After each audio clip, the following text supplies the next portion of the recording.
النهاردة هنعمل معاكم الهريسة بطريقة جميلة جدا بطعم تحفة بجد. زي ما كنا كده بناكلها زمان. يلا بينا. ازيكم عاملين ايه؟ النهاردة هنعمل الهريسة، والمكونات سهلة وبسيطة مفيهاش اي حاجة. اول حاجة هيكون معانا كوباية دقيق، ومعانا كوباية جوز هند بس ناعم، ومعانا بيضتين، ومعانا كوباية سكر، وكوباية سمنة بلدي، وكوباية زبادي، ومعاها عليها بالظبط نص كوباية قشطة.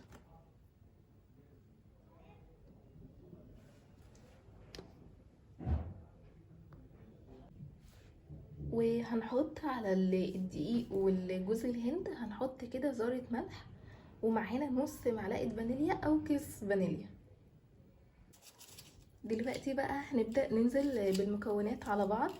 حطينا السكر مع البيض وحطينا الفانيليا، وهنبدأ بقى نخلطهم كده كويس. نبتدي نخليهم يبقوا زي الزبدة بالظبط، يعني لغاية ما السكر يختفي مع البيض.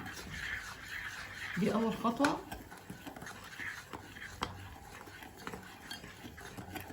يبقى عامل زي الكريمة كده.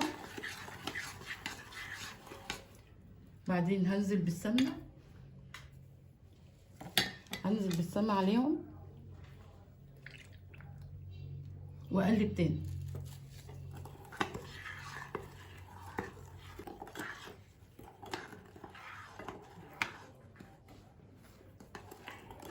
تالت خطوة بقى اللي هي الزبادي مع القشطة مع بعض، وبرضو نمزجهم مع بعض كلهم. طبعا لازم القوام كله يكون كده متجانس مع بعض. طبعا.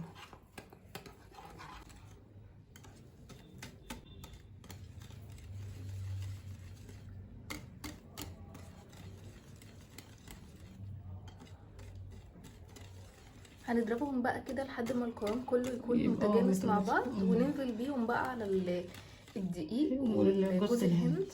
بعد بقى ما القوام خلاص كده اتظبط كده وبقى سايل خالص، نزلنا بيه على الدقيق والجوز الهند، وهنبدأ بقى نخلطه كده لحد برضو لما يكون عجينة متماسكة مع بعض. ودلوقتي خلاص بقى خلطنا القوام بتاعنا كله، وهنبدأ بقى ننزل بيه. بس الأول احنا بنفرش الصينية، بنحط فيها دقيق سمين، وهنبدأ بقى ننزل بالمكسرات زي ما تحبوا، لوز، فول سوداني.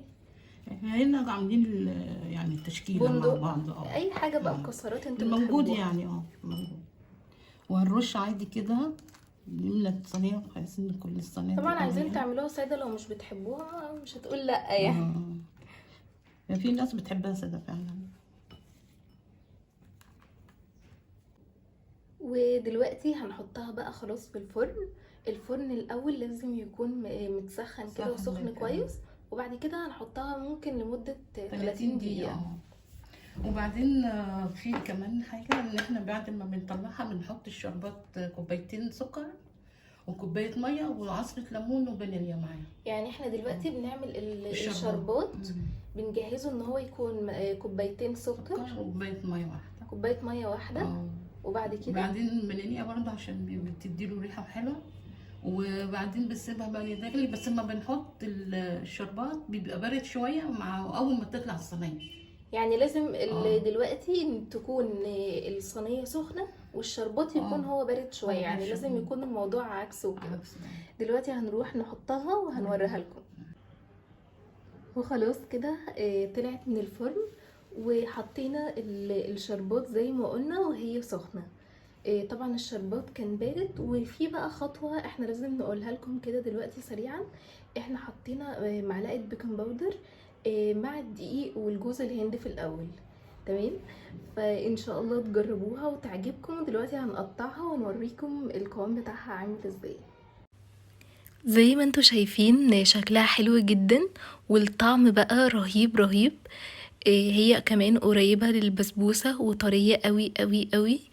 ان شاء الله تجربوها وتكتبوا لنا رأيكم في التعليقات، وهتعجبكم ان شاء الله. بس كده خلاص خلصنا. وشوفوا كده لما بتيجي تتقطع بتكون متماسكة وطرية جدا جدا، والطعم بتاعها بيكون خفيف كده، مش تقيلة خالص. ما تنسوش بقى تدعمونا بلايك وشير، وباي باي.